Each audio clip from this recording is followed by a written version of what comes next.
Hi, I'm Christy from Stay With It, and welcome to That's Engineering. Today I'm hanging out with my friend William, and William is a graphics projection architect at Intel. So, what does that mean? I have no idea.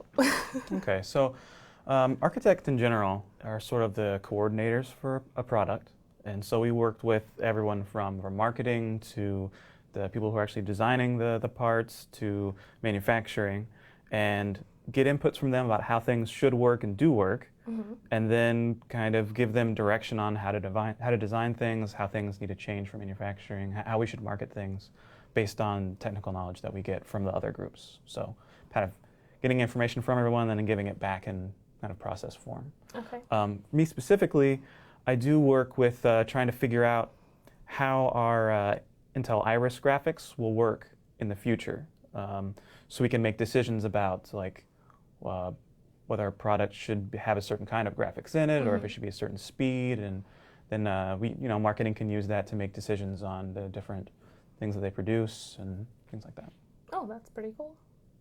So I know that you have a master's in electrical and computer engineering from Georgia Tech, but your story of getting your bachelor's degree is a little bit non-traditional. So can you tell me a little bit about that story? Yeah, so I lived in Georgia, and in the state they have a program where you can transfer to Georgia Tech from a lot of the smaller universities in the state.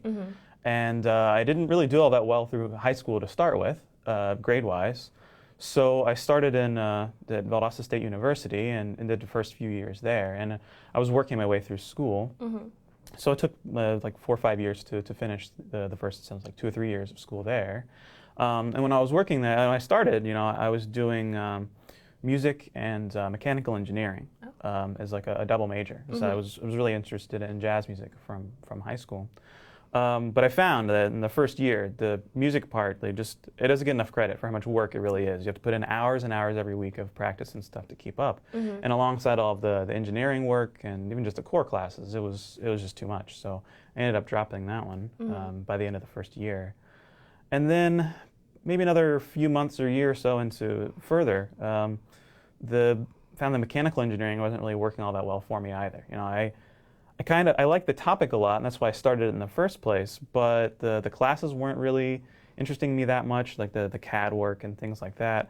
And the professors we had at my school, I couldn't really connect with any of them much either. So I was working in IT, and I had a lot of interest in computing and computers from friends and from gaming and stuff like that. So I decided to switch to computer engineering because I felt like it fit me a lot better, and it really did.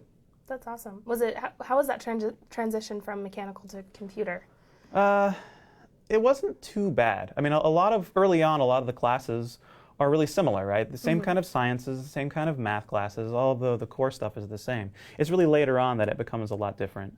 There were a few like introductory classes that I essentially wasted on the mechanical stuff, but those are the ones where I found that I wasn't as interested in the field. So, I maybe spent a half a semester worth of classes that weren't really of use, and I think that kind of happens to everybody. Yeah, yeah.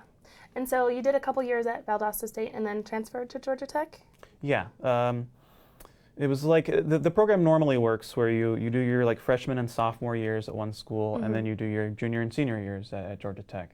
But I was working full time through school and at a couple of different majors there and things. So I was already expecting to spend a long time at Valdosta State. So I spent 4 or 5 years there, and then the Georgia Tech. It was kind of an interesting transition because the environment at Georgia Tech is a lot more intense than that at Valdosta State. And though the program has a really good way of approaching it, in that all the classes at the smaller schools are essentially identical to what they use at Georgia Tech. They use the exact same textbooks. The teachers are all in direct communication with professors at Tech all the time. So the material wasn't that big of a switch, but the campus life and like the attitudes of everybody around and just the people in general was a kind of culture shock. Yeah. Well, you made it, and that's awesome. But so while you were in school, what were your expectations of sort of what working life was going to be as an engineer? And now that you are, in the working world, you've been here for a few years, is there anything different from what you expected it would be like? I guess the main difference is really that the semester doesn't end. Right? That like, you maybe you assume that you can put a ton of work into something, and just like, I'll spend a couple of weeks and get this paper, these labs, and the final all done, and then I'm done for the semester. This is like, okay, I have this emergency pop up. I can work on this thing for 80 hours a week and try to get it finished, and then something else comes up and I have to put 80 hours a week into work on that too. So you have to figure out how to make sure you don't overcommit and do that too often, or it becomes way too much. And setting the right kind of expectations really helps. That's cool. That's awesome. Well, hey, thanks for taking some time to chat with me. Tell me a little bit about what you do and how you got here.